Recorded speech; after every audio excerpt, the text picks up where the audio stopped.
이번에 회사 리포트. 보증 소유경 사람 지금 기업 있는 거죠. आंजोंथ' बेनि बिसय बोजों जाखाया माला आदसा बिसोरनो मावनो होनानै दायथ' होआखै दा बिदिनो दङ जे रिपर्टआ दं सार हा दङ बिदिनो रिपर्ट चेक खालाम इदि सोर बेसेबां फैसा बरना लांदो चेक खालाम आंनो गाबोन लिस्टखौ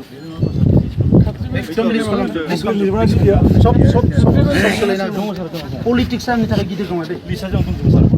कमप्लेन मोननाया पलिटिक्सआ गिदिर नङा पाब्लिक कमप्लेन मोननाया दंजोबो एकदम पाब्लिक कमप्लेन जमा खालाम गाबोन लाना फै जागोन आंखौ सोरबा सिगिनायखौ आं माथा मारि मिथिबायना सोरबा पार्टि खामो खामाय मेटार नङा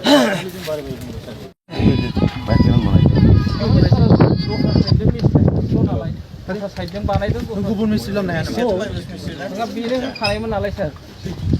नों जेलाव थांगोन बिदि खालामनाङा फैसा बरना लांनानै भिडिअ क्लिक दिनैनिफ्राय नों दा बेलासिनिफ्राय खालामनांगौ दा बेलासिनिफ्राय दे आं थांनायनि सिगां मिस्ट्रि फैनांगौ लोगो लोगो नों दा मिस्ट्रि लाना फै इमिडियेट लाना फै बिदि खालामनाङा रावनिबो फैसा बरना लांनाङा दे बानायबाय नङा इदि नों मानो बानायाखै बिदि गाज्रि नङा बिदिथ' खालामनांगौ अधिकार गैया नङा नों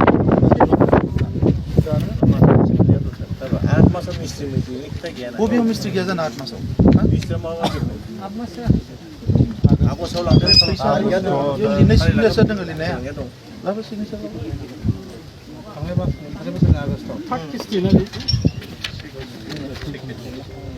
मानि देर खालामदों 9 मास सार होआखै सार